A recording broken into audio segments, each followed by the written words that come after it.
Okay, hello, we're going to try to do 7.7, which is L'Hopital's rule. The idea is it's going to go back to limits. I taught you guys limits at the end of your pre-calculus year because calculus moves so fast, I wanted to make sure you had a good conceptual understanding of what that was. So then, when the school year started in Calc 1, we went ahead and did, okay, all the review real quickly of pre-calc. Then we went ahead and went over limits. So conceptually, the conceptual understanding was, hey, a limit is the y value a function is getting closer and closer to as x approaches a particular number. So we had a rule for solving limits, and we said, hey, the first one ended up being substitute. And then I said, hey, if you get 0 over 0, that means you can simplify it. The limit's going to exist. But if you get a number over 0, then the limit does not exist because it's a vertical asymptote. Just as a refresher, 0 over 0 or infinity over infinity means indeterminate forms. Okay? Just a quick thing, if you ever have a number over 0, we discussed that that's really, a number over infinity, that's going to be 0 because the bottom's growing faster, and the bigger the bottom gets, if the top's not moving, this fraction is getting closer and closer to 0. I'll go over what that stuff means in a second. So, why didn't I go over L'Hopital's rule with you whenever we did limits?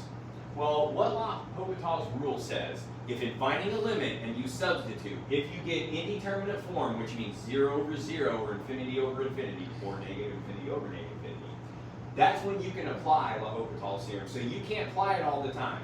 The only time you can apply it is if you get indeterminate form. So our first step is finding a limit. Hey, I'm going to substitute in. If you get an answer, that's your answer.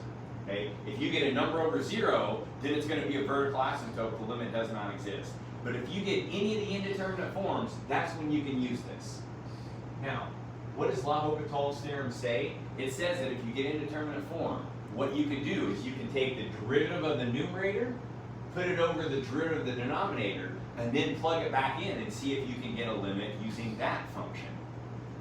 The reason why I didn't teach you this is because if I just asked you to take the derivative of this function, we would end up using the quotient rule, where you square the bottom, it's the bottom times derivative of the top minus derivative of the bottom.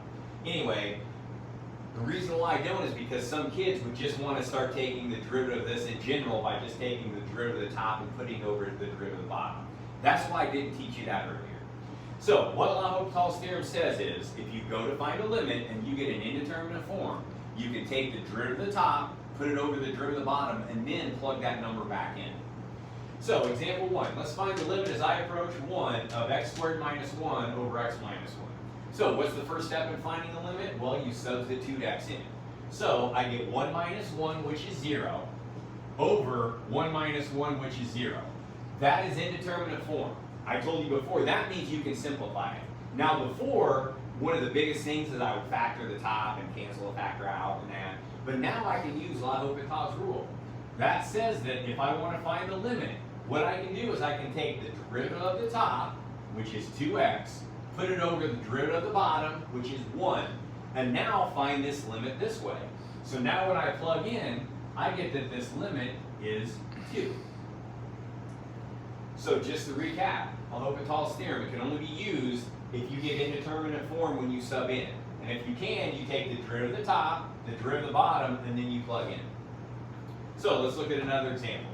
Find the limit as x approaches 0, e to the x minus 1 over x. So what's the first step in finding the limit? Well, we always substitute. But when I substitute, I get e to the 0, which is 1. 1 minus 1 is 0, over 0. Once again, this is indeterminate form. There's no way to factor this one. So I couldn't do it one of my previous methods that I taught you beginning of Calc 1. Now I have to use L'Hopital's rule.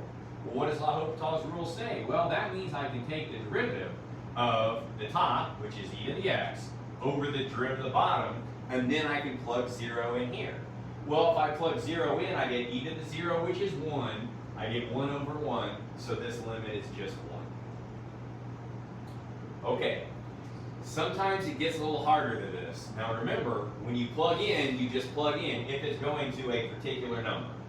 But if you're going to infinity or negative infinity, this is where I told you we want to compare the degrees, because this is just like finding my horizontal asymptote to the right. Negative infinity would be my horizontal asymptote to the left. So what do? You always compare the degrees. So if you ever see a limit as x approaches infinity or negative infinity, instead of worrying about L'Hopital's rule, I want you to be the most efficient calculus kids possible. Just worry about, is the top growing bigger than the bottom? If the top's growing faster, then that means this thing's going upward, the limit doesn't exist because it's going to infinity. But if the bottom's growing bigger faster, that means this thing is going to pan out of 0, and so 0 will be my horizontal asymptote, and it'll end up being my limit. So if we move over here, I just wanted to remind you that if your top is growing bigger faster, when you approach infinity, it's going upward, so it's going to infinity. If the bottom is growing faster, then it's going to approach 0. When comparing, you only do this if x is approaching infinity. If x is approaching a constant, you need to plug it in, do it just like I showed you. But if x is ever approaching infinity, we need to look at it a little bit differently. So I kind of put like the order of things of how fast things grow. N factorial or x factorial grows faster than any other function. The next are exponentials grow the second fastest. Then if you have a power function, if you have a variable to a power, and then finally you have our constants and stuff. I just put sine and cosine on here. Remember, that's just like the power 0 because that just oscillates from 1 down to -1. So these things never get bigger than 1 and never get less than -1, so they're just like a constant. So, back to this one. If I said, hey, let's find the limit as x approaches infinity, I need to think, I need to do this problem a little bit differently. I just want to know which is growing bigger, faster, the top or the bottom. Well, if you remember what I just showed you, x factorial grows faster than anything. So in this fraction, as x gets bigger and bigger and bigger, this fraction means the denominator is growing bigger, faster than the top. So this thing is going to get closer and closer to 0 because the denominator is growing faster than the numerator. Okay, so we've done these before, so that's why I didn't want to go too crazy into this. I didn't go over the order, but we've done these before with the asymptotes. So back to another one. So when I get to this one, I see the limit as x approaches 1. Now I need to worry about, okay, it's not one of my tails. I'm not worrying about infinity or negative infinity. Now I just want to find a limit. So if this is a constant, what's the first step in finding a limit? Well, you plug in. Well, if you plug in, you get 0 over 0. Once again, that's indeterminate form. So what does that tell me?